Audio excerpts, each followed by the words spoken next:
Hello students, आप सभी का स्वागत है स्पर्धा लर्निंग प्लेटफॉर्म की तरफ से इस पहले इंटरैक्टिव सेशन में, जिसमें हम 7th to 10th जेपीएससी की टॉपर मिस सावित्री कुमारी के साथ हैं।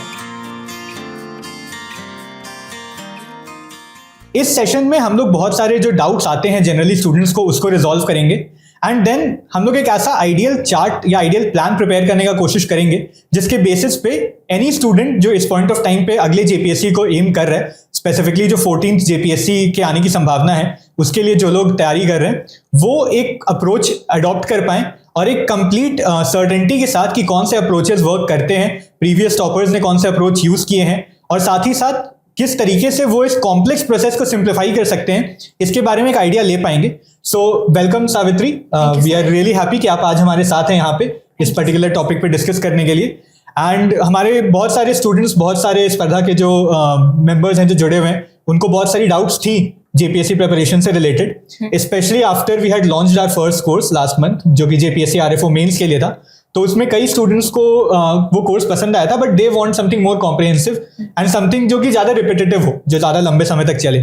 कंसिडरिंग मेरा भी बैकग्राउंड, क्योंकि मैंने भी यूपीएससी की तैयारी की, आपने भी यूपीएससी की तैयारी की है, तो हम लोगों ने देखा है कि इस तरीके से यूपीएससी का जो पर्टिकुलर प्रिपरेटरी स्टाइल है या जो एक बोले मार्केट क्रिएटेड है, वो बहुत ज़्यादा स्टूडेंट के लिए टेलर्ड है। एक तो उसका ये एक फैक्टर ये है कि वो रेगुलर बेसिस पे एग्जाम्स होते हैं, तो इसलिए इंसेंटिव है बहुत सारे कंपनीज को, बड़े कोचिंग इंस्टीट्यूट्स को उस तरीके के कोर्सेज लाने के लिए। बट देन सेम तरीके के कंटेंट ऑब्वियसली स्टेट पीसीएस में नहीं अवेलेबल होते हैं, स्पेशली जेपीएससी में जहाँ जनरली एग्जाम पैटर्न्स बहुत डिलेड होता है, फ्रैक्चर्ड होता है। तो मेरा ये एक विजन था कि क्योंकि I have benefited from such coaching programs, such teachers, such mentorship sessions, कि उस तरीके का कुछ मैं जेपीएससी के स्टूडेंट्स के लिए या बाकी स्टेट पीसीएस फर्दर आते हुए BPSC may be UPPCS RAS in examinations के स्टूडेंट्स के लिए भी उस तरीके का माहौल हम लोग क्रिएट कर पाएं एंड एक डाइजेस्टेबल वे में स्टूडेंट्स को प्रोवाइड कर पाएं, ताकि वो उससे ओवरवेल्म भी नहीं हो, बट साथ ही साथ उनको वो कंटेंट मिले जो पहले अवेलेबल नहीं था। तो आज इस सेशन में हम लोग बेसिकली थोड़ा डिस्कस करेंगे बेसिक आपके जर्नी के बारे में, यूपीएससी जेपीएससी में रिलेटेड जो जो आपने स्ट्रैटेजीज अडॉप्ट की उसके बारे में, एंड देन फाइनली हम देखेंगे कि क्या क्या एक आइडियल अप्रोच हम लोग फॉलो कर सकते हैं for a JPSC related course. So welcome, and before we begin I would like to present you with a small token of appreciation. ये स्पर्धा की तरफ से ये हमारी किताब है संपूर्ण झारखंड, तो ये बहुत ही मेहनत से बनी है और स्टूडेंट्स के लिए बहुत ही यूजफुल रही है ये किताब ओवर द टाइम, तो इसलिए हम होप करते हैं कि आपके काम आएगा। मैं आपको प्रोवाइड करूंगा। या okay, so let us begin. तो स्पर्धा लर्निंग प्लेटफॉर्म के बारे में थोड़ा मैं बता देता हूं अपने स्टूडेंट्स को। तो अभी तक स्पर्धा was largely a publication house and हम बुक्स पब्लिश करने की काम ही में ही ज़्यादा फोकस थे, बट रिसेंटली जैसा चेंज हो गया पूरा atmosphere, like we have move towards the digitized age and आज के डेट में सभी चीज़ ऑनलाइन अवेलेबल हो तो ज़्यादा ईजी होता है, स्पेशली ऐसे जगह पे जहाँ पे सबके पास रिसोर्सेज नहीं है कि वो दिल्ली जाएं या पटना इलाहाबाद जाके प्रिपरेशन करें, तो एक घर पे रह के सारे कोर्सेज अवेलेबल होना बहुत ही यूजफुल है। तो स्पर्धा ने भी अपना लर्निंग प्लेटफॉर्म डेवलप किया है, लर्निंग मैनेजमेंट सॉफ्टवेयर एंड साथ ही साथ एप्लीकेशन, जिसका नाम है स्पर्धा लर्निंग प्लेटफॉर्म। इसके थ्रू हम e books and courses provide कर रहे हैं एंड हम होप करते हैं कि अपने कैटलॉग को हम धीरे धीरे करके और एक्सपैंड करते रहेंगे। So students, I welcome you to this Toppers Talk session with Miss Savitri Kumari and with me, Ritvik Mehta. So सबसे पहले जो कुछ क्वेश्चंस हमारे सामने आए हैं और जो लोग जानना चाहते हैं वो है आपकी सिविल सर्विसेज जर्नी के बारे में। आप थोड़ा स्टार्टिंग से बताइए कि आपको क्यों मन किया इस पर्टिकुलर फील्ड में आने का, एंड देन आपकी ये जर्नी कैसी रही है from the day you started preparation to the day you found your name in the list. Thank you, sir. It's my pleasure to be coming to Spardha learning platform and getting to know आप लोग सबको बहुत अच्छा लग रहा है, and I mean particularly you, sir, congratulations for getting to the IAS, and it's such a great achievement for all of us that we aspire to be there, and you are already there, so thank you. I feel very honored to be here. मेरी journey बहुत simple ही रही है। मैं 2018 में जब मेरा masters complete हुआ, उसके बाद फिर 19 में मैं 18-19 में मैं आईआईटी बॉम्बे में थी एज अ रिसर्चर वहाँ पे, और उसके बाद फिर लगने लगा था कि बैक ऑफ द माइंड में था कि मतलब natural progression would be to do PhD, but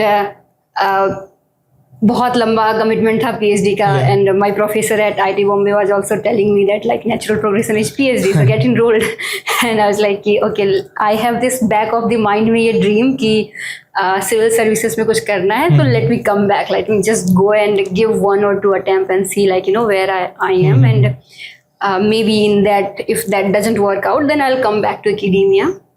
और तो एकेडेमिया में मतलब उस तरीके से फिर प्रिपरेशन शुरू की ऑलमोस्ट 19 से प्रिपरेशन शुरू हुआ, and then failed several prelims, और जब 2-3 प्रीलिम्स लगातार फेल हो रही थी तो फिर मन किया कि okay probably UPSC is not for me, क्योंकि मैं पहले पायदान में ही उठ नहीं पा रही थी, पहले पायदान से दूसरे पायदान में ही नहीं जा पा रही थी। Then somebody from my home suggested कि क्यों नहीं जेपीएससी ट्राई किया जाए, and thankfully for me like उस टाइम 2022 में फॉर्म आया था, और 2022 में मैं फॉर्म भरी जेपीएससी का, और बहुत अच्छे से आई थिंक 9 months के विद इन पूरा प्रीलिम्स से लेकर इंटरव्यू तक सब कुछ हो गया। 9th month के विद इन रिजल्ट भी आ गया। So I think we are the luckiest batch 7 to 10 batch, जो आई थिंक 252 लोग का सिलेक्शन हुआ था, और 252 दिनों में ये पूरा प्रोसेस कंप्लीट हुआ था। एंड तो पहली बार प्रीलिम्स निकला था मेरा, तो आई वाज लाइक कि पहले मैं बता देती हूँ प्रीलिम्स का तैयारी कैसे की थी। तो व्हेन आई सॉ कि मतलब मैं दे रही हूँ इसको, जेपीएससी को दे रही हूँ, देन देयर वाज 2 papers, एक पेपर 1 एक पेपर 2, 2 पेपर्स होते हैं, 2-2 घंटे के होते हैं, 100 मार्क्स होते हैं, नेगेटिव मार्किंग नहीं होती है, दैट्स अ गुड थिंग। और तो 2 पेपर में 110 क्वेश्चन झारखंड के आते हैं, बाकी 90 क्वेश्चन जनरल जीएस जो हम लोग यूपीएससी के लिए जो प्रिपेयर कर रहे होते हैं वही आते हैं।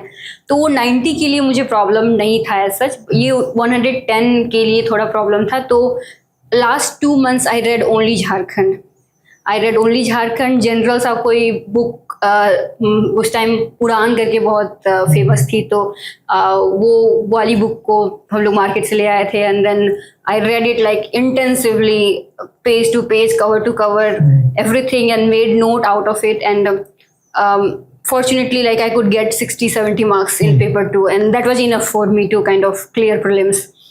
प्रीलिम्स का जब रिजल्ट आया, तो प्रीलिम्स में वही 2 महीने का बहुत इंटेंसिव, बहुत ज़्यादा काइंड ऑफ इन अ वे बहुत सारी चीज़ें रटनी होती है, बहुत सारे फैक्चुअल नॉलेज होते हैं, झारखंड के बारे में सब कुछ जानना होता है, लाइक सारे डिस्ट्रिक्ट्स कहाँ हैं, कहाँ टेम्पल्स हैं, ट्राइबल कल्चर कैसा है, कितने ट्राइबल्स है, पीवीटीजीज क्या है, तो ये सब रटने में बहुत निमोनिक्स वगैरह काम आते हैं। तो मुझे याद है कि PVTGs, 8 PVTGs, and I put like some mnemonic ki sabar, korba, like like you have to do like all these, like you have to like put patience. So these are the different way, like you put mnemonics for those 2 months, do like really hard work, get through like those things, and then I think it's for clearing prelims, it's like if you have already done your GS very well, तो फिर बहुत मुश्किल नहीं होता है।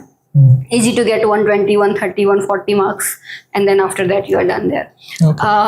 Once I get into prelims, कि मतलब मेरा prelims हो गया था, and that was the first prelims I passed in entire like 3 years or something. Exactly. So I was like, okay, I am going to put my 100% here, and I did put my 100% after getting my name in the list of prelims qualifying persons. And उस time मैं बहुत मतलब कि बहुत intensively लग गई थी। Materials बिल्कुल आइडिया नहीं था कि क्या पढ़ना है, कैसे पढ़ना है, तो बहुत सारे मटेरियल्स में खुद ही मतलब बहुत ज़्यादा स्पर्धा के बारे में उस टाइम नहीं आइडिया था। But yes, I did for prelims, I did use स्पर्धा, वो उनका जो बुकलेट आता है छोटा सा, जो टेस्ट सीरीज जो रहता है वो बहुत इजीली मार्केट में मिल जाता है, तो उसको मैं लगाती थी, तो वो बहुत हेल्पफुल था। So of course I didn't know about स्पर्धा, so whatever I did was like कि सिलेबस देखती थी, 15-16 पेज का सिलेबस था पूरा सब कुछ मिला के, and that syllabus is the key, and that syllabus was in my desk every single day.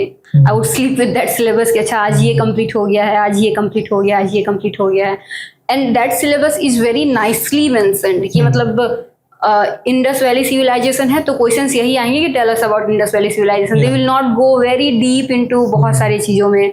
या फिर अगर ग्लोबलाइजेशन, ये सब क्वेश्चंस आए हुए हैं मेरे प्रीलिम्स में, मेरे मेंस में, so I can remember that globalization is, they will ask you like tell us about globalization, tell us about 5 year plan. So बहुत डीप नहीं होता है क्वेश्चंस, तो ये हमारे लिए एडवांटेज होता है क्योंकि आपको डायमेंशंस खोलने की पूरी आज़ादी होती है और डायमेंशंस खोल के आप इतने अच्छे से लिख सकते हैं, मतलब आप अपने आप को और लोगों से अलग कर सकते हैं। जैसे मुझे याद है कि एक क्वेश्चन था कि टेल अस कि हाउ इंडियन इकोनॉमी को, जीडीपी को कैसे कैलकुलेट करते हैं, और वो 3 पैरामीटर्स हम लोग सबको पता है, 3 वेज सबको पता है कि production and then income and then expenditure of course. या सो ऑल दीज 3 एनसीईआरटी की किताब में लिखी हुई है। उसके बाद मैं एक एडिशनल सेक्शन डाली थी, कि इंडिया कैसे करता है। तो इंडिया कैसे तुरंत ट्रांसफॉर्म हुआ था कि मतलब कि एक सिस्टम एसएनए मॉडल, एक नया जो मॉडल आया था, और कैसे बेस ईयर चेंज हुआ था। तो मतलब एक केस स्टडी के रूप में लास्ट में ऐड की थी कि this is how India calculates it, like you no, अगर इनकम के रूप में वो यूजुअली लेता है टर्शियरी सेक्टर को, ग्रॉस वैल्यू एडेड में यूजुअली प्राइमरी सेक्टर को लेता है। तो ये सब थोड़ा बहुत दिखाता है कि डेप्थ है, आपके आंसर्स में डेप्थ है, वो आपको। एंड यहाँ पे मतलब थोड़ा इंटरप्ट करता हूँ आपको, लाइक यहाँ पे बेसिकली और ऑल्सो यूजिंग द प्रीलिम्स वाला इन्फॉर्मेशन जो प्रीलिम्स के लिए हम लोग पढ़ते हैं ज्यादा, स्पेशली यूपीएससी प्रीलिम्स में या इवन फॉर जेपीएससी, उस इन्फॉर्मेशन को देन आप रीपर्पस करके यूज कर रहे हैं मेंस में। सो कहीं ना कहीं combining the whole preparation, like prelims mains का जो नॉलेज है वो साइलोड नहीं है। ऐसा नहीं कि वो केवल प्रीलिम्स के लिए पढ़ा एंड देन वो भूल गए। लाइक जीडीपी कैलकुलेशन का methodology, everything else you prepare for एक कॉम्प्रिहेंसिव वे में, ताकि आंसर राइटिंग भी हो उससे, एंड देन प्रीलिम्स में अगर कोई स्पेसिफिक क्वेश्चन आता है तो उसके लिए आप प्रिपेयर्ड। तो ये एक बहुत इंपॉर्टेंट लर्निंग पॉइंट रहता है कि you have to make sure कि आपका प्रिपरेशन कंसोलिडेटेड है। आप ऐसे अलग अलग टॉपिक्स नहीं पढ़ सकते। And even if you have read something from like a factual point of view, उसको केस स्टडी कैसे कन्वर्ट करके आप एक केस स्टडी बना के डाल सकते हैं अपने आंसर में, वो बहुत ही अच्छा एक अप्रोच है मेरे हिसाब से। क्योंकि वो लोग चेंज कर रहे थे, अब तो मुझे बहुत अच्छे से याद नहीं, बट बेसिक लेवल में चेंज कर रहे थे। उसमें एक्स्ट्रा मतलब कि जो 1 टाइम प्रोडक्शन कॉस्ट जो आता है, या वो सब भी ऐड कर रहे थे। तो वो करंट अफेयर्स को भी बेसिकली आपने अपने आंसर्स में किस तरह को मतलब इंटीग्रेट किया, वो भी एक बहुत इंपॉर्टेंट फैक्टर बन जाता है ऑब्वियसली। लाइक यूपीएससी करते करते ये आदत भी हो जाती है, and generally then when we write JPSC या इस तरह के एग्जाम्स में, सो एक कैपेबिलिटी डेवलप हो जाता है कि आप करंट अफेयर्स के साथ जो जुड़े हुए हैं उसको आप अपने आंसर्स में भी इनकॉर्पोरेट कर रहे हैं, ताकि वो आंसर्स बाकी लोग से जो एज वाला factor, because everyone can write the 3 methods by which we calculate GDP, syllabus का डायरेक्ट पार्ट है, but then to add these additional things, this is what, इसी से डिफरेंस क्रिएट हो रहा है, इसी से नंबर ज्यादा आ रहे हैं। एग्जैक्टली। एंड देन ग्लोबलाइजेशन वाला एग्जांपल दूं तो मैं कुछ एक्स्ट्रा की थी, ऑफ कोर्स पॉजिटिव्स नेगेटिव्स, ये सब लोग लिखते हैं कि ये पॉजिटिव है, ये नेगेटिव है। कुछ कोट्स वगैरह पहले से ही रख ली थी, मतलब वो ना, ये सब एग्जामिनेशन एनवायरनमेंट में नहीं होता है। ये सब मतलब आपको पहले से करके रखना होता है। पहले से मेरे ग्लोबलाइजेशन के आंसर लिखे हुए थे पहले के, मतलब वो छोटे पॉइंट्स, जितने भी सिलेबस एंट्री है सबके छोटे पॉइंट्स, आधे पेज के, 1 पेज के नोट्स बने हुए थे पहले से ही। तो ये पूरा homework you have to do it within those 4 months। तो 4 months में करना होता था, and that I could do it because मेरा प्रिपरेशन था पहले यूपीएससी का। So I could just like you know take things and put it in a plate, और प्लेट में करके उसको बस बहुत बार पढ़ के रिवाइज करके, and then I just did that in examination prepare. So I remember globalization में मैं एक्स्ट्रा ऐड की थी, कहीं पढ़ा था एक एलिफेंट कर्व, कि तो उसको मैं आई थिंक ऐड की थी, if I remember it correctly, कि जो मतलब कि अभी जो हाईली डेवलप्ड लोग हैं वो सूंड है, एलिफेंट के काइंड ऑफ ट्रंक सूंड की तरह है, कि वो लोग मतलब कि ग्लोबलाइजेशन को उतना अच्छा से पसंद नहीं कर रहे। America first again, right, like make America great again, right, campaign. और जो मतलब कि मिडिल है वो लोग का हम मतलब थोड़ा ऊपर की तरफ जा रहे हैं, और कोई पूंछ है जो मतलब कि टेल है जो they have miss the globalization बस, हाँ वो है ही नहीं, ग्लोबलाइजेशन बस को मिस कर रही है। लाइक अफ्रीकन कंट्रीज के बहुत सारे छोटे लाइक यू नो, या फिर यहाँ इंडिया में भी देखिए तो PVTG for example, they have missed the globalization बस। This is also very interesting, like you are not just talking about it from like nation to nation, but आप sectional identity भी वहां पे इनकॉर्पोरेट कर रहे हैं, specially something which is relevant to a state like Jharkhand, कि किस तरीके से ग्लोबलाइजेशन का इम्पैक्ट खाली कंट्रीज नहीं लेते हैं, but even communities benefited, and some communities within a very globalized nation like India can also be left out from the process of it. तो आप सस्टेनेबल डेवलपमेंट और इंक्लूसिव ग्रोथ वाले idea को actually आप paper में दिखा रहे हो कि yes, I am thinking of it from a broader point of view. Exactly. So what you said, like you know, Bangalore has become Silicon Valley of India, right? True. So all these IT sector है, they are like वो hump में आ रहे हैं, वो मतलब ऊपर जा रहे हैं, उनका ग्राफ ऊपर जा रहा है. But then there are people like farmers and all the other people जो ग्लोबलाइजेशन के कारण उनका जो मतलब कि कंपटीशन, कट थ्रोट कंपटीशन है कि वो लोग मतलब कि ये नहीं कर पा रहे हैं. उस टाइप का एग्जाम्पल, जैसे हम लोग पहले ओनिडा टीवी देखते थे, now we have LG and Sony because of the globalization impact, right. तो ये सब मतलब कि बहुत वो एग्जाम्पल्स में पुट करती थी, केस स्टडीज वगैरह पुट करती थी. तो I think that actually help. और क्योंकि मेंस में आप 10 पेज लिख सकते हो, 12 पेज लिख सकते हो, आपके पास पूरा मतलब कि अच्छा टाइम रहता है. टाइम का कंस्ट्रेंट है नहीं, आपके पास 4 क्वेश्चंस रहते हैं और 4 क्वेश्चंस आपके 3 घंटे रहते हैं. तो you have 40-45 minutes of time to write 1 question. तो उसमें क्रिएटिविटी भी बहुत लेकर आनी होती है. तो वो भी मैं कोशिश की थी, डेस्क में बैठ के क्रिएटिवली सोचती थी कि क्या कर सकती हूँ, इसको कैसे कर सकती हूँ. I remember I wrote this, Gandhi ji पे क्वेश्चन आया था. Questions come very straightforward, बहुत ज्यादा मतलब कि यूपीएससी की तरह बहुत कॉन्वोल्यूटेड घुमा के वैसे नहीं पूछते हैं. तो एक क्वेश्चन गांधी जी पे, contributions of Gandhi ji in national movement, ऐसा कुछ आया था. And I started it with in very poetic manner. Albert Einstein का एक कोट था कि generations will be scarce to believe that कि ऐसे कोई there is some person with flesh and bone who walked in earth like this. Albert Einstein ही ऐसे बोल के गए थे कि ऐसा आदमी कभी धरती में चला होगा, हड्डी और मतलब मांस का कोई आदमी ऐसा धरती में चला होगा, ये आगे वाले जनरेशन जो आने वाले उनको बिलीव नहीं होगा.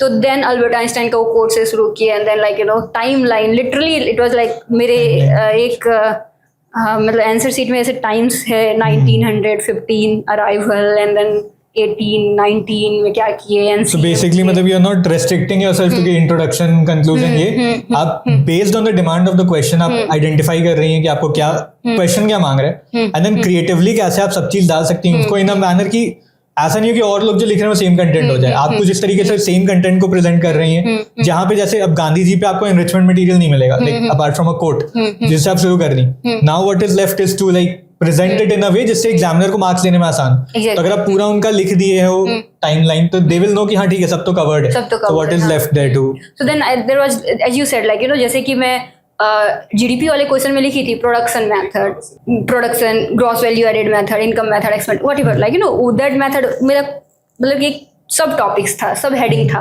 बट गांधी जी में कोई हेडिंग नहीं था. इट वाज जस्ट लाइक एक टाइमलाइन एंड देन लाइक कुछ कैची थिंग्स लाइक माउंटबेटन को 1 मैन आर्मी बोले थे जो उन्होंने मतलब कि कम्युनल वायलेंस को कर्टेल करने में जो कम किए थे. तो 1 मैन आर्मी जहाँ पे पूरी की पूरी फौज जहाँ मतलब कि अच्छे से काम नहीं कर पाई थी, Gandhi did that alone. So that was one of the thing. And इसको किए लाइक फ्यूचरिस्टिक ये में, जैसे कि मुझे याद है मैं ये कि अभी भी गांधी जी के आइडियाज को बहुत मतलब कि हम लोग अभी भी रेलिवेंट है हमारे लिए. और started again very poetic manner कि वैष्णव जन तो तेने कहिए, तीर पर आई जाने रे, पर दुखे उपकार करे जो. तो मतलब कि ऐसा फिर लगा कि then I just felt like कि वो मुझे मार्क्स इसीलिए दिया. And I got like I think 752 marks out of 950. Very good. So that was 76% और something. So I think I got this because of the fact only that मुझे लगा कि मैं जो रीडर है उसको कभी भी बोर नहीं की. मतलब कि कभी बहुत इंटरेस्टेड रखी, मतलब हुक बनाए रखी कि मतलब सेम चीज. और बहुत गैप देती थी मतलब क्योंकि पेज का कंस्ट्रेंट था नहीं. आपके पास 48 पेजेस रहते हैं, so you can fill it all 48 in 3 hours if you like. So बहुत गैप देखकर मतलब कि थोड़ा मतलब कि आर्टिस्टिकली भी इन a way that her page में डायग्राम है, हर पेज में कुछ बड़ा हेडिंग है, हर पेज में कुछ ना कुछ है, कुछ बॉक्स में है. जैसे 1 मैन आर्मी वो बॉक्स में है, या फिर diagram Indus valley civilization literally I drew entire 1 page की ये साइट है, ये साइट से ये नॉर्थ में ये सबसे नॉर्दर्न मोस्ट है, दाइमाबाद सदर्न मोस्ट है, आलमगीरपुर ईस्टर्न मोस्ट है, और I'm forgetting but Sukta Jendor. Sukta Jendor, yeah, that is in the Afghanistan yes side. In the last like westernmost yeah. So ऐसे करके मतलब कि चीजें मतलब थोड़े मतलब diagrammatic representation, maps और ये सब का भी इस्तेमाल. I remember this. If I can use the pen. Yeah, sure. You said we can use this, right? Yeah. I can write here only. सो जब मतलब कोर्स हेडिंग था इंडस वैली सिविलाइजेशन में, जब आया था तो हेडिंग था, तो हेडिंग में इकोनॉमी वाला जो सेक्शन था उसमें मैं एक ट्रेड का भी डाली थी 1.1, let's say like you no I did trade, okay, and I remember making a map of India like this and put trade, यहाँ मेसोपोटामिया जो था ना, तो आई लिटरली पुट लाइक ऐसे लाइन इस मैप में, एंड यहाँ लिखी थी Meluha, because that's the Indus Valley civilization का name, so that like when the author or whoever is seeing my copy, he knows that I know those terms. यहाँ पे Mesopotamia,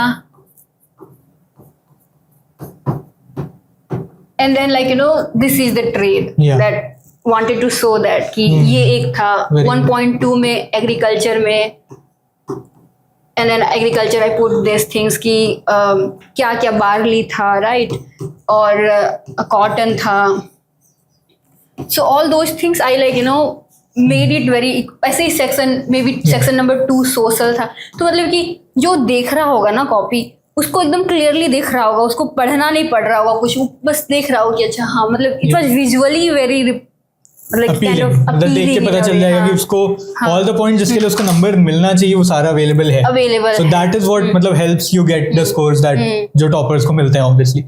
so I think that is what I did. I remember I will erase it like this, right? Yeah, you can.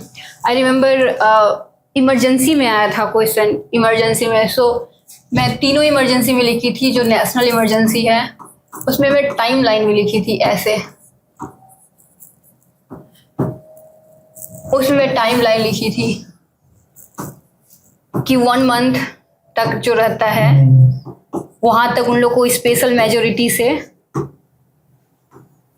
Special majority चाहिए होता है, right, so I am sure all of you know it, but then यहाँ पे I think 1 year का है, फिर 2 year का है, और 2 ईयर के बाद 2 चीज रहता है, एक election commission, and I might be getting the facts wrong because it has been many years I have done this. Election commission से वो करना होता है, एक कंसल्टेशन करना होता है कि वो अलाउ करेगा, election can not be held, और इसमें आई थिंक 1 या 2 जगह पे इमरजेंसी होनी चाहिए, कहीं और भी ऐसा कुछ है, तो so what I am trying to say, I did the same for state emergency, and यहाँ पे 2 महीने रख दी थी, 1 महीने की जगह 2 महीने था, और ये हाईएस्ट था 3 साल के लिए, राइट. 3 इयर्स के बाद आप कर ही नहीं सकते हैं, इसमें तो हर 6 महीने आप कर सकते हो, राइट, हर 6 महीने आप उसको ये कर सकते हो. इवन खोटा में I did this timeline, like in खोटा I did this timeline. Optional paper में किस तरीके से यूज किया है? सो खोटा में आई थिंक एक जैसे खोटा के जितने भी ऑथर्स हैं वो टाइम लाइन में चेंज किए हैं कि आदि युग, मतलब ये आदि युग इतना से मान लीजिए 1920 से है, और ये है, तो सब जितने भी ऑथर्स हैं सबका अलग अलग डिवीजन है टाइम लाइन का, तो ये हो गया आदि काल जो भी है,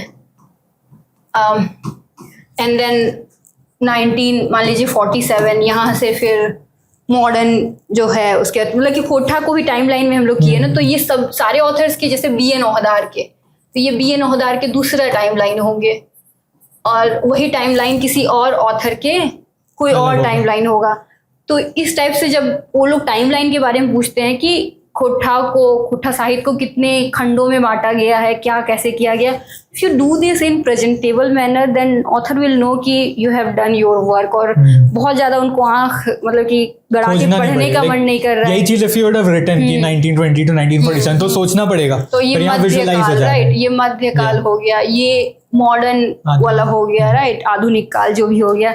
Of course, I don't remember all these things right now. No, but this is very good. This is very useful for our students because इसी के बेसिस पे they'll be able to understand कि करना क्या है, क्योंकि ये बहुत ही जनरली जैसे even I have this issue कि जब लंबा आंसर लिखना होता है, अगर 2 पेज मिला किसी आंसर के तो आपको कितना लिखना हो तो लिमिटेड है, आप उसमें डायरेक्ट लिखोगे. But if you got 10-12 pages, how do you fill it in a manner की जो इन्विजिलेटर है उसको इंटरेस्ट आ रहा है वो पढ़ने में, नहीं तो आप रेपिटेटिव चीज लिखते जाओगे कई बार और उनके नंबर नहीं मिलेंगे. So this is how you keep things interesting and different from others, कि ना एग्जामिनर को मेहनत करना पड़ रहा है ना कुछ मिस हो रहा है आपकी तरफ से. So this is very useful. I feel like कि जेपीएससी इज ऑल अबाउट, जैसे हम लोग ऐसे लिखते हैं ना यूपीएससी में, बिल्कुल वैसा है। तो मुझे पता था कि 40 मिनट मुझे एक क्वेश्चन को लिखने में मिला हुआ है, तो 40 मिनट में 5 मिनट तो वो करते रहती थी, मतलब कि आउटलाइन करते रहती थी कि जैसे इंडस वैली सिविलाइजेशन में, उसमें मैं बहुत सारे डायमेंशंस, वन में था मान लीजिए इकोनॉमी, दूसरे में आपका था सोसाइटी के बारे में, तीसरे में रिलीजियस के बारे में था, चौथे में पॉलिटिकल सेटअप के बारे में था, पांचवें में कल्चरल सेटअप के बारे में था। कल्चरल सेटअप में सब कुछ जो है आप वो सब इंक्लूड कर सकते हैं कि पशुपति सिवा, प्रोटो पशुपति सिवा का जो सील मिला था, या फिर वो लोग एंकलेट पहनते थे या काजल लगाते थे, और मतलब कि कैसे, और वो कल्चरल लास्ट में था, और उसको मैं एंड की थी कि अभी भी ये कंटिन्यूअस है, क्योंकि हम लोग अभी भी बैंगल्स पहनते हैं, और हम लोग के पास मतलब कि हम लोग अभी भी बहुत सारी चीज़ें करते हैं, और काजल अभी भी प्रोमिनेंट है। और ये अभी जो मतलब कि मैं उसके बाद फिर एंड की, सबसे पहले तो आपको ऑफकोर्स आपको टाउन मैनेजमेंट, वो पूरे टाउन का तो मैं लिटरली ड्रॉ की थी, मैं लिटरली लाइक ऐसे ड्रॉ की थी उन लोगों का, ये जो है ना ग्रेट बाथ को आई मोहनजोदाड़ो को ड्रॉ की थी कि यहाँ पे एक मतलब कि आउटलेट बना हुआ है वाटर जाने का, और ये चेंजिंग रूम बना हुआ है, ग्रेनरीज, मतलब ग्रेनरीज का एक अलग होगा, बट ये है सिटाडेल है, और इस टाइप से बना हुआ है, और रोड्स हैं, मतलब कि ये सब मतलब कि दिखाए थे कि वो चीज़ विजुअली दिखाए थे। तो उसको फिर एंड में कनेक्ट की कि अभी जो हमारे जितना हैफाजत ग्रोथ हो रहा है, और मतलब कि अर्बनाइजेशन अनकंट्रोल्ड है, we need to go back to 5,000 years back and learn from them कि how even in that lack of technology and lack of resources, how they managed everything, can we in similar manner imitate some of the things that they have done। और चंडीगढ़ में जो किया गया है, या फिर बोकारो का जो टाउन प्लानिंग है, या फिर जो भी जितना जिस JSR का, जमशेदपुर का जो टाउन प्लानिंग है, उसको मतलब कि हम लोग थोड़ा बहुत कर सकते हैं। तो it's just relating everything with ये, मतलब ऐसा नहीं करना है कि साइड आप खाली क्वेश्चन दे के आंसर कर रहे हैं, आपको सिविल सर्वेंट जैसा भी सोचना है, आप उसी एग्जाम के लिए प्रिपेयर कर रहे हो, तो आपको बताना होगा कि ये नॉलेज मेरे किसी काम आएगा। Like I have to keep in mind कि अर्बन प्लानिंग कैसा होना चाहिए, I have to keep in mind कि सोसाइटी स्ट्रक्चरिंग कैसा होना चाहिए। केवल मतलब I am not just preparing it क्योंकि वो सिलेबस है, but because I can see an application of that knowledge somewhere down the line. तो ये बहुत ही अच्छा अप्रोच है, बहुत ही अच्छा कंक्लूजन ये आपने बताया। एंड आई थिंक इसके लिए थोड़ा इंस्पिरेशन यूपीएससी का पढ़ाई भी है, क्योंकि एक क्वेश्चन मेरे को याद है, आई गेस 2014-15 का है कि discuss about continuity and change in Indus valley civilization. तो कहीं ना कहीं if you have like gone through a lot of questions उस तरीके के, या उस तरीके के अप्रोचेस, या कैसे कोई डायमेंशंस आपके पता चले, तो वो आपका माइंड ओपन करता है सोचने के लिए इन डायरेक्शंस में। तो if you have a broader scope of questions to look at, कि मतलब इस तरीके का क्वेश्चन अगर आपको पता होता कि यूपीएससी ने कभी या जेपीएससी ने कभी पूछा है कि किस तरीके से आईवीसी के सिविलाइजेशन या तो कंटिन्यू कर रही है, या रुक गई है, या बदल गई है, तो आप उसके हिसाब से, भले ही ये क्वेश्चन वो नहीं मांग रहा था, बट आप उस कंटेंट को यहाँ पे रिपर्पस करके यूज कर सकते हो। तो आपको केवल लिमिटेड नहीं रहना है अपने नोट्स से या अपने बेसिक नॉलेज से, उसमें एड ऑन भी करते रहना है जो use. So that is a very good learning that we can derive आपके इससे। And I feel like this entire thing is going to happen at that desk. Like this will not happen कि हाँ immediately like you know examination hall में सब सारे points आ रहे हैं कि हम इसको ऐसे connect करेंगे और end करेंगे एक मतलब applied aspect पे कि अभी हम लोग IVC को इंडस वैली सिविलाइजेशन को अप्लाई कर सकते हैं।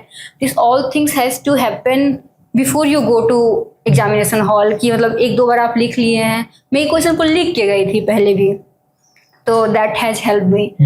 महात्मा गांधी के क्वेश्चन को एक दो बार लिखा था, तो दैट हैज हेल्प मी, मतलब कि so a lot of questions I have written before the examination. मतलब वेल प्रिपेयर्ड होना होगा आपको, स्पेशली मेंस में। When you are going into the mains examination you have to be की हाँ मैंने सारे आंसर्स कभी ना कभी किसी ना किसी फॉर्म में लिखे हुए हैं। एंड स्पेशली जेपीएससी में तो ये आसान भी है कंपैरेटिवली, क्योंकि क्वेश्चंस बिकॉज जैसा आपने बोला वो स्ट्रेट फॉरवर्ड है, तो आपको इमेजिन नहीं करना है क्वेश्चंस बहुत ज्यादा कंपेयर टू अदर एग्जामिनेशन जिसमें आपको सोचना पड़ सकता है कि किस तरीके से वो कॉन्वोल्यूट होके आएगा, क्या पूछेंगे, वो कोई बहुत स्पेसिफिक चीज पूछ सकते हैं। यहाँ पे आपको पता है जो मेन टॉपिक है उसको अगर आपने बेसिकली भी कवर किया है, जो कोई भी एनसीईआरटी लेवल तक भी नॉलेज है आपका, बिकॉज जैसे इस आंसर में there is nothing which is beyond NCERT, आप उसी नॉलेज को बस अच्छे से रिपर्पस करके, और अगर आपके पास ये फ्रेमवर्क्स प्रिपेयर्ड रहे पहले से कि हाँ इसमें डायग्राम्स बनाने, इसमें मैप्स आते हैं, इसमें ये आता है, तो वो आप बहुत अच्छे तरीके से यूज कर सकते हैं as an enrichment material.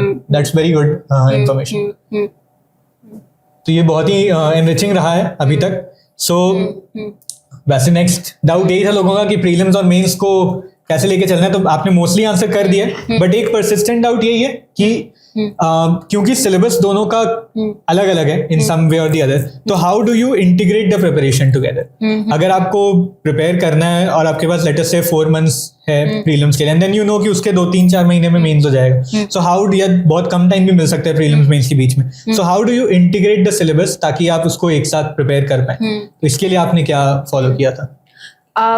Mains तो रेडी रहना पड़ेगा मोस्टली, मतलब मे बी आपके फ्रेमवर्क्स बाद में आए, वो 4 महीने के दरमियान में आए, 2 महीने के दरमियान में आए, बट मेंस में जनरल आइडिया है, जैसे ग्लोबलाइजेशन अभी जो बताई मैं, या फिर नेशनल जीडीपी कैसे कैलकुलेट करते हैं ये बताइए, ये सब चीज़ वो 5 महीने के दौरान नहीं होगा, तो ये चीज़ आपको पहले से करके रखना पड़ेगा। बहुत सारे बेसिक चीज़ आपको पहले से करके रखने पड़ेंगे, और वो 4 महीने के दौरान में क्या होगा, वो 4 महीने के दौरान में केवल आपका आउटलाइन और फ्रेमवर्क और फ्रेमवर्क्स आउटलाइन के बाद आप मैक्सिमम टाइम आपको लिखने में, आप आंसर राइटिंग में लगाएंगे, ताकि मतलब वो होता है 40 मिनट में खत्म करना है, 40 मिनट में सारे पॉइंट्स, जितने डाइवर्स पॉइंट आप सोच सकते हो उतने डाइवर्स पॉइंट आप मतलब लेके आ सके, तो यही होगा उस 4 महीने के दौरान में। तो मेरा मेंस ऑलमोस्ट इसीलिए रेडी था क्योंकि मैं यूपीएससी का तैयारी लास्ट 2 साल से एटलीस्ट कर रही थी, तो वो फ्रेमवर्क रेडी था। 2 महीने प्रीलिम्स के 2 महीने पहले you just have to study Jharkhand, because Jharkhand has a lot of weightage in your examination. I mean, if you think that okay, I will just read GS and I'll be okay, I think nobody can pass this examination. उसका success होना बहुत limited होगा, फिर मतलब next to impossible होगा. तो ये जो किताब है, ऐसी कोई भी किताब आप उठा के उसको 15 बार 16 बार, कोई तो मतलब किसी चीज़ को तो मैं बहुत बार रिवाइज की थी, मतलब so that it's very factual कि बहुत सारे ट्राइब्स के बारे में you have to just memorise. It's not knowledge जो जनरली आपको पता होगा, लाइक आपको कहीं ना कहीं से पढ़ के ही एक्वायर करेंगे. जैसे कुछ चीज ऐसा होता है जो हम स्कूल से पढ़ रहे होते हैं, जैसे आईवी सीन ले लो, तो Indus valley civilisation is something जिसके बारे में बचपन से एक आइडिया लगने लगता है, एंड देन जब आप यूपीएससी जेपीएससी के लिए तैयारी करते हो तो आपको बस एक बार रिवाइज करना आप समझिए, but then a lot of cultural aspects हो गए या टिपिकल कोई लोकल रीजनल चीजें, तो उसके बारे में इन्फॉर्मेशन सबको नहीं अवेलेबल होगा, बिकॉज एक तो दोज आर ट्राइबल कस्टम्स या लोकल कस्टम्स, तो वो इन ग्रुप भी वो ग्रुप्स छोटे हैं, नॉलेज ऐसा बाहर में अवेलेबल है नहीं जनरल पॉप कल्चर में, टू बी फ्रैंक.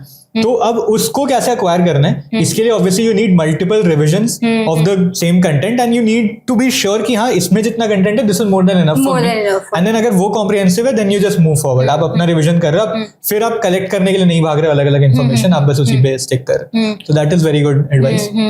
या ऑल्सो आई फेल्ट लाइक अभी तो मैं सर्विस में हूँ, तो आई नो कि व्हाट इज धूम Korea, right? But that time it was new for me. What is Dhum Korea? Like, you know, if somebody says कि Dhum Korea क्या है, I'll be like, I don't know, right? Exactly. So ये सब सारी चीजें बहुत नई है, और ये मतलब जानना होगा, मतलब फैक्चुअल नॉलेज को ये करना होगा कि ग्लीन करना होगा कि अच्छा इसको ऐसे करते हैं, उसको वो करते हैं. Even like Sidhu Kanhu, where is he from? Like I had no clue, like you know, अच्छा उधर संथाल परगना तरफ से हैं. संथाल परगना वाला पूरा एरिया में कितने डिस्ट्रिक्ट आते हैं, आई हैड नो आइडिया कि अच्छा वो 6 डिस्ट्रिक्ट आते हैं. तो all these are very factual knowledge की, जिसको स्वर्ण रेखा नदी कहाँ से बहती है, और दामोदर नदी कहाँ से निकलती है, और like you know what are those projects on Damodar and Swarnarekha, DVC के बारे में, तो दामोदर वैली कॉर्पोरेशन के बारे में. तो all those things are something that has to be do in prelims. Those 2 months. The prelims में थोड़ा इंटेंसिव फैक्टर जाना है, एंड देन मेंस का प्रिपरेशन आपका होना चाहिए जिसमें फैक्ट्स आप यूज करोगे जो प्रीलिम्स में एक्यूमुलेट किए हो, but then also analysis and presentation and frameworks वो उसके बाद टेक ओवर कर लेगा. So yeah. And the best thing in mains is like the most important thing in mains that helped me was like वो framework बनाना कि मैं कैसे coherency maintain करूंगी. वो 8-10 पेज जो लिख रही हूँ उसमें पूरे के पूरे 8-10 पेज में how do I maintain coherence. Frameworks बहुत ही इंपॉर्टेंट अप्रोच है. इनफैक्ट अभी जो जेपीएससी आरएफओ मेंस वाला मैंने कोर्स लिया, so there also what I did is for any topic, like for the whole chapter, total 9 he units थे. For the entire unit, I used to create a framework for the students. जैसे अगर pollution है, so there was a framework. I am forgetting the mnemonic. उसका mnemonic form में framework create करता था मैं. जैसे dimensions हो गया या scientists, and every keyword has expanding. And then चाहे वो एयर पोल्यूशन पूछे, नॉइज पोल्यूशन पूछे, सॉइल पोल्यूशन पूछे, थर्मल पोल्यूशन पूछे, there is the same framework which is prepared in my mind. तो कंटेंट रेडी है, अब उसको बस अप्लाई कर देना इन अ लॉजिकल मैनर. अगर आपको कोई एयर पोल्यूशन पूछता है, इतना कॉमन टॉपिक है कि दिक्कत हो जाएगा. The problem would be having too much content. You won't know कि इसको स्ट्रक्चर करके लिखूं कैसे, what should be my introduction, what should be my main body, how should I conclude. तो ये कुछ चीजें हैं जो पहले से प्रिपेयर्ड होने चाहिए. और स्ट्रक्चरिंग और फ्रेमवर्किंग का जो एस्पेक्ट है ये बहुत इंपॉर्टेंट हो जाता है मेंस के प्रिपरेशन में. Like obviously almost all toppers will tell you this कि स्ट्रक्चरिंग या फ्रेमवर्क बना के जाओ एग्जाम में, तो it helps you a lot. तो ये मैंने भी कोशिश किया था अपने नोट्स में प्रोवाइड करने का. इनफैक्ट जो एनरिचमेंट कंटेंट जिस तरीके से आपने मेंशन किया कि जीडीपी वाले में आपने मेंशन किया था या ग्लोबलाइजेशन वाले में, सो उस तरीके के एनरिचमेंट कंटेंट भी like I have tried to bring it out for the students. तो उसमें मैं क्या करता हूँ, जितने भी प्रीलिम्स के लिए या मेंस के लिए टेस्ट सीरीज है, मेंस टेस्ट सीरीज का जो मॉडल आंसर बनता है, for that initially I provide a structure कि लाइक इफ यू वर, जैसे यू टोल्ड कि पहले आप 5 मिनट लेके आउटलाइन बनाते हो, सेम चीज I have done for every question. I have provided an outline कि किस तरीके से सोचो इसके बारे में. Then I have provided the model answer. उसके बाद मैंने प्रोवाइड किया एक enrichment. So I will also share it with the students who are watching this, they can view it. तो उसमें एनरिचमेंट कंटेंट में there are quotations, there are statistics, there are case studies. And generally क्या है, I have not tried to put hundreds of case studies. 10-12 case study जो हर जगह apply हो जाए उसको यूज करके. तो आई थिंक ये जो अप्रोच है ये बहुत ही यूजफुल, जैसा बता रही है, उसको और ज्यादा करना चाहिए स्टूडेंट्स को. एंड लाइक मुझे भी अच्छा लगा जान के कि this is something that works, क्योंकि यूपीएससी का अप्रोच थोड़ा डिफरेंट है because you just have to write 2 pages 3 pages. यहाँ पे approach differs because you have to write an essay. तो ऐसे प्लान करना किस तरीके से इंपॉर्टेंट है स्टूडेंट्स के लिए, ये उनको समझना होगा. And that is how content should also be made even from our side. जब डिलीवर कर रही है कोई कंपनी या कोई कोर्स, कोई teacher, so that is how they should present it कि वो स्टूडेंट उसको फ्रेमवर्क बना पाए एंड देन उसको लिख पाए. Right, so that is very useful. So let's. I think one thing that Spardha, if they are doing like venturing out in this learning platform thing, I think वो बहुत important होगा. क्योंकि मैं struggle की थी यही चीज़ की, मुझे पहले से मतलब प्री प्रिपेयर्ड फूड अगर होता ऑलरेडी प्लेट में सर्व्ड की, अच्छा ये इसका फ्रेमवर्क है. या फिर जैसे आप बताइए पॉल्यूशन वाला कि ऑलरेडी कि ये चीज़ आपकी फ्रेमवर्क है. तो आप वो नॉइज पोल्यूशन हो, एयर पोल्यूशन हो, मतलब होता है ना कि वो मसाला पहले से रेडी है. आपको पनीर का सब्जी मांगे तो आप पनीर का सब्जी दे दीजिए, आप मशरूम की सब्जी मांगे तो मशरूम दे दीजिए. तो वो चीज I think if Spardha can do that will greatly help like student को. क्योंकि मेरे पास नहीं था, I had to do this अपने से करना पड़ता है. Exactly. And the thing is कि ये आइडिया जनरली, अगेन क्योंकि मैं इस चीज को इसलिए हाईलाइट कर रहा हूँ कि in UPSC preparation we come to know about these things. And वो मटेरियल अवेलेबल है खुला. Even someone who is running a private Telegram channel comes up with these sorts of content. There are very good mentors on Telegram also. But when it comes to like JPSC और ये सब, तो people still follow a traditional approach only. So we can, आज के date में when digitization is allowing कि कोई भी टाइप का information कोई भी यूज कर रहा है, so why not come up with frameworks like that in Jharkhand के सारे एग्जाम्स के लिए. So ये बहुत ही, that's a good advice and I'll make sure कि स्पर्धा when we plan the course and when it is delivered by the faculty, तो ये चीज उसमें incorporated रहे कि frameworks, हर टॉपिक का frameworks रहे. So it is not something कि केवल जो लोग UPSC प्रिपेयर कर रहे हैं, जो जानते हैं वही कर पाएंगे. Everyone will be able to write the answer well. Then it will be about how good you are able to present it on the day. तो ये बहुत ही अच्छा एडवाइस है and we'll try to incorporate it. Role of Spardha's content in your examination preparation. तो आप बता रही थी किस तरीके से आपने एनवेलप यूज किया था, वो जो मॉडल टेस्ट थे प्रीलिम्स के लिए. तो can you just explain how you use test series in general and Spardha के कंटेंट में आपको क्या लगा, कुछ पॉजिटिव्स जो जिसकी वजह से आपको फायदा हुआ होगा. या आई रिमेम्बर मार्केट में आपकी बुकलेट मिलती है एक, आई थिंक 10 या 20 टेस्ट होंगे उसमें. It's like 1 page both side. So I gave all those tips actually. Okay. And it was really nice, like it was like I wish if I had more of it, like yeah. So बहुत अच्छे से curated थे, 100 questions थे. And it was made for like answer writing only. OMR sheets वगैरह भी उसमें दिया हुआ था, मतलब अंदर आंसर राइटिंग प्रीलिम्स प्रैक्टिस के लिए. तो OMR sheet है उसको, I would use to complete them in like 20-30 minutes. Then rest of the time I would do another one and then do another one. So मतलब बहुत तेजी से खत्म हो जाता था और बहुत ज्यादा मतलब कि वो मेंटल स्ट्रेन नहीं रहता था. And there were a lot of questions which I had no idea, but then that also gave me कि अच्छा ये सब क्वेश्चन को मुझे छोड़ना है और लास्ट में बस जाके जो मन करे, मतलब क्योंकि नेगेटिव है नहीं तो जो एग्जाम अप्रोच करने का भी स्ट्रेटजी कि मतलब क्योंकि जब नेगेटिव नहीं है तो ऑब्वियसली स्ट्रैटेजी अलग होगा कंपेयर टू जब नेगेटिव होता है, तो उसके लिए भी आपको प्रीलिम्स को भी आप ऐसे नहीं अप्रोच कर सकते, it's just a knowledge game. Knowledge तो बहुत लोगों के पास सिमिलर लेवल पे होगा, but then how you approach the paper, like ये सब अगर आप पहले से प्रैक्टिस किए होते हैं ना, गेस कितना कैपेसिटी है गेस करने का, कि आप गेस कर रहे हो तो 2 तक सही आ रहे हो कि नहीं, 2 एलिमिनेट कर पा रहे हो कि नहीं, तो वो सारी चीजें ऑब्वियसली इस तरीके के जब होते हैं टेस्ट तो ये हेल्प करते हैं। True, okay, so that is great. Okay, major ये तो आपने अभी मेंशन किया जस्ट नाउ कि मेजर हर्डल वही था कि आपके पास फ्रेमवर्क्स की कमी है बेसिकली, तो फ्रेमवर्क्स अवेलेबल कराने का ऑब्वियसली हमारा ये रहेगा। Any other thing that you feel is missing in general when it comes to let us say state PCS JPSC preparation? या so I wrote in English and whatever जो भी books थे available वो हिंदी में थे, तो I had to remember like you know मैं उसको इंग्लिश में ट्रांसलेट करती थी सारी चीज़ों को पहले, उसका फिर अपने which is a good thing also क्योंकि मुझे हेल्प किया मेमोराइजेशन में, but at the same time I wish if I had like you no English book, so I think now you also have English book, so that would help me a lot. And other things कि बहुत सारे content जो थे, जैसे कि मैं तो literally केवल सिलेबस से कर रही थी, तो कोई टॉपिक था जिसमें बिल्कुल कंटेंट नहीं मिलता था, मतलब कहीं नहीं मिलता था क्योंकि वो यूपीएससी में नहीं थे। ओके, तो फॉर एग्जांपल लिच्छवी यूपीएससी में नहीं है, और लिच्छवी के लिए I literally like you know went from pillar to post कि कहाँ जाऊँ कैसे जाऊँ, कि I can have at least 1 page in Licchavi, अगर आ गया तो व्हाट विल आई डू।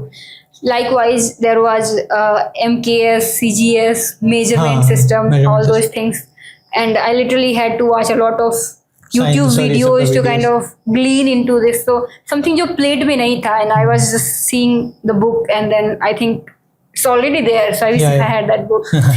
So and yes, ये सही है, language एक barrier रह रहा है। So अब what we are trying to do is books we are trying to provide in both English and Hindi, and content presentation we'll try to do in a mix of Hindi and English, तो English model में ही presentation हो, because obviously वो ज़्यादा students के लिए वो useful है than just providing it in one language, because आज के डेट में students are preferring English also, but हाँ because in Jharkhand Hindi base भी बहुत बड़ा है, so we need to have both content and it should be in a manner की same content available. नहीं तो दिक्कत क्या हो जाता है कि एक जैसे हिंदी में you will find for Jharkhand में कंटेंट ज्यादा है, बट क्वालिटी ऑफ कंटेंट अगर इंग्लिश में अवेलेबल है किसी चीज का तो वो बेटर है, क्योंकि यूपीएससी का मटेरियल आप यूज कर लेते हैं। So we want to bridge that gap also, like that should be an aim for anyone who is trying to come into this, कि सबको एक समान कंटेंट मिल पाए। ऐसा नहीं हो कि लैंग्वेज बैरियर की वजह से you don't access quality content, तो that is very important. And then obviously frameworks जैसे आपने मेंशन किया, एंड जो कुछ पर्टिकुलर टॉपिक्स हैं, लाइक एक कॉम्प्रिहेंसिव कवरेज होना चाहिए। अगर सिलेबस में मेंशन है कोई कीवर्ड तो उसके लिए 1 से 2 पेज का कंटेंट तो अवेलेबल होना ही चाहिए, ताकि स्टूडेंट उसको लिख पाए एग्जाम में। तो ये एक बहुत इंपॉर्टेंट लर्निंग है हम लोग के लिए भी। Okay, so this is a very sort after question right now, कि एक आइडियल अप्रोच क्या होगा जो अपकमिंग 14 जेपीएससी एग्जामिनेशन है। सो लेट अस से कि आपका प्रीलिम्स होता है with in the next 3, 4, 5 months, so what should be an approach of a student who is preparing for this आपके हिसाब से, like what can they do from now on in terms of completing the syllabus? So I think the first thing they should do is like वही आप mains का syllabus print out कर लीजिए। Mains का syllabus print out करके मतलब कि topic wise like you know you put there you prepare 1 topic, have at least 1 page note, कि 1 पेज नोट पुटिंग फ्रेमवर्क, कि आप अगर ये आ गया तो क्या लिखेंगे। अगर Indus valley civilisation for example first topic है, उसमें इकोनॉमी लिखेंगे, सोसाइटी लिखेंगे, रिलीजन लिखेंगे, पूरा मतलब कि इसका कंटेंट आप छोटे लिख के 1 पेज में तैयार कर लीजिए। कैसे डिक्लाइन हुआ ये लिखेंगे, और उसके बाद फिर अंत में इंट्रोडक्शन और कंक्लूजन क्या लिखेंगे, कैची इंट्रोडक्शन कैची कंक्लूजन कैसे लिखेंगे, तो वो आप कर सकते हैं। ये चीज़ आप करके रखिए जब तक आपको क्लियर नहीं हो जाता है कि अब नेक्स्ट 2 महीने में प्रीलिम्स होगा। खासकर जब प्रीलिम्स का आप वो एडमिट कार्ड आप डाउनलोड कर लें। आई remember I started like serious preparation for prelims after downloading my admit card, कि अब तो हो ही रहा है अब तो हो ही रहा है। तो that 15 days were very productive, 15-20 days were very productive. तो वो आप कर सकते हैं कि उसके बाद फिर आप जैसे ही आपको ये आइडिया हो जाएगा कि आपका एग्जाम हो रहा है नेक्स्ट 1 month नेक्स्ट 2 months में, so you have to completely switch to Jharkhand specific knowledge only. तो झारखंड स्पेसिफिक नॉलेज में ही आपको करना है।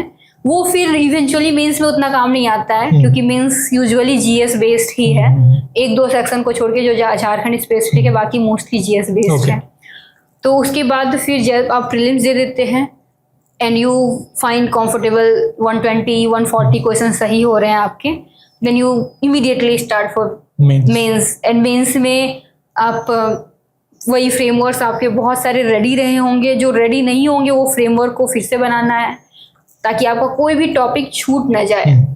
और ज्योग्राफी में ये है, जो मतलब इनफैक्ट सारे सब्जेक्ट में आपको ऑप्शनल रहते हैं कि आपको दो क्वेश्चंस में एक क्वेश्चन चुनने होते हैं ऐसे।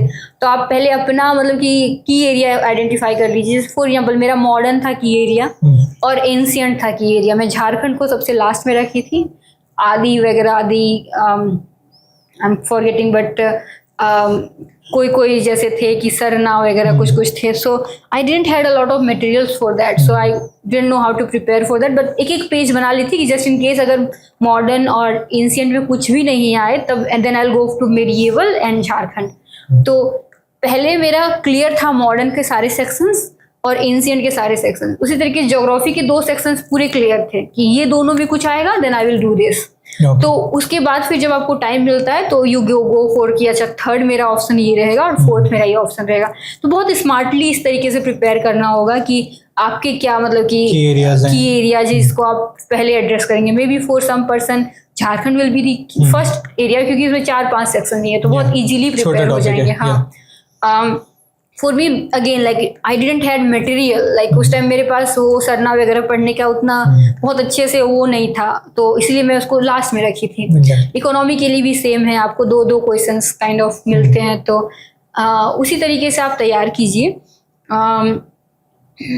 या so after prelims if you know that you are getting more than 120 then start preparing from day one for mains whenever will।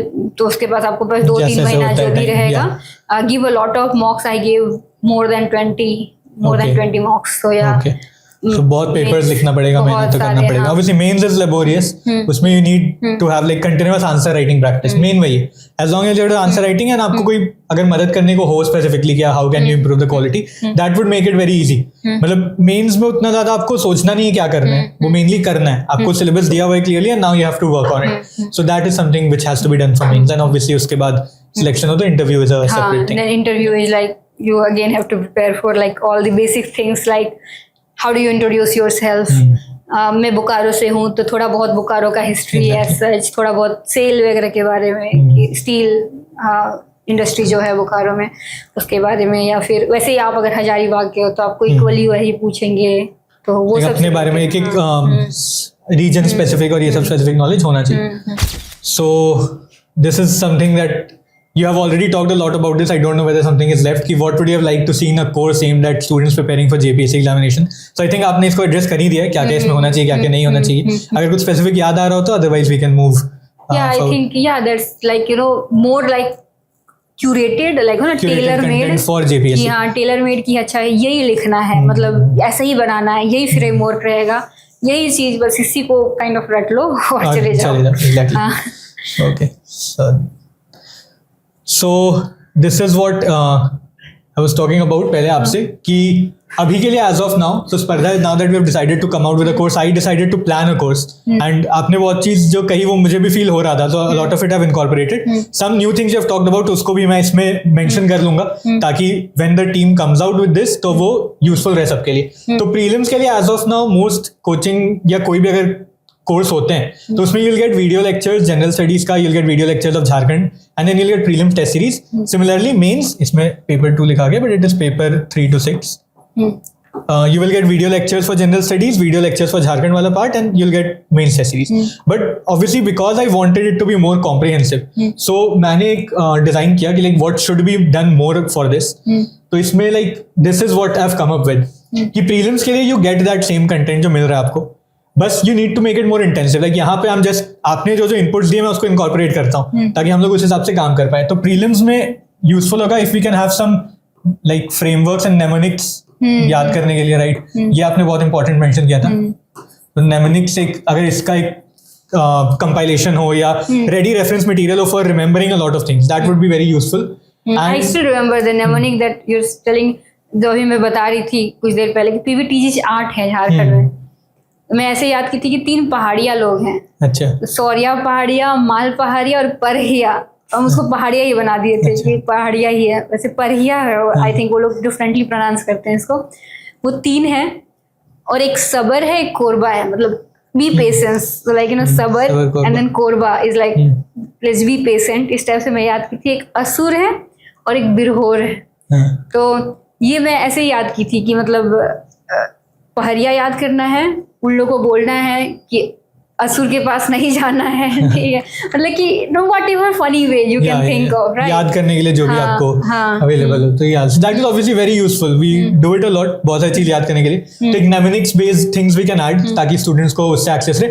And then obviously you are saying curated content बहुत सारे topic का नहीं है, तो curated content prelims में भी obviously available हो सकता है. इवन दो सिलेबस इसमें बहुत डिफाइंड है, इसमें हम लोग को पता है एग्जैक्टली कितने क्वेश्चन आने हैं कौन से डोमेन से. So now moving on for mains, we have got video lectures of general studies, but इसमें basically what you are saying is there are some typical topic जैसे लिचवीज और ये सब जिसके बारे में कंटेंट नहीं है, तो कॉम्प्रिहेंसिव होना चाहिए coverage basically, right. We should have all the content covered. Okay, so this is something that should be added. Then ये भी again 3 to 6. Then mains test series जो होता ही है, and obviously this should be a lot. Like आपको बहुत time मिलना चाहिए प्रैक्टिस करने के लिए. Like you wrote about 20, right? So we should have more than 20. So we should have a lot of questions to practice. So in this what I feel is कि another thing that can be added जो UPSC में हम लोग करते भी हैं या और जगह होता है, is an answer writing program. कि like जब जिन लोगों ने prelims qualify कर लिया, then till mains they every day they get like a few questions which is posted on the group या on the app, and then they write it and they send it. And similarly कोई evaluator हो, कोई mentor हो जो guide करे उन लोगों की, अच्छा आप कहाँ improve कर सकते हो, आप कौन कौन से frameworks बना सकते हो, आप किस तरीके, जैसे आपने अभी बताया, like if someone would have seen your answer and told कि अब इस तरीके से किसी और स्टूडेंट को कि make a timeline of Gandhi ji, that would help them a lot also. तो someone who has given a lot of exams and knows कि किस तरीके से content interesting बनाया जा सकता है एग्जामिनर के लिए. And then interview के लिए obviously we can have a guidance program and free mock interviews, which is common. But then additionally, like right now आपने जितना input दिया है students को, that would be very useful for them. So obviously we should have regular topper talks because this is something जो generally state level examinations में नहीं होता है, जबकि pattern actually अलग होता है than UPSC. But rely करना पड़ता है उसी information पे. Then this is something that I'm talking about कि we can have a private Telegram group with all the students. And whatever doubts and queries they have, we can have some toppers who have already been selected in JPSC who are serving officers.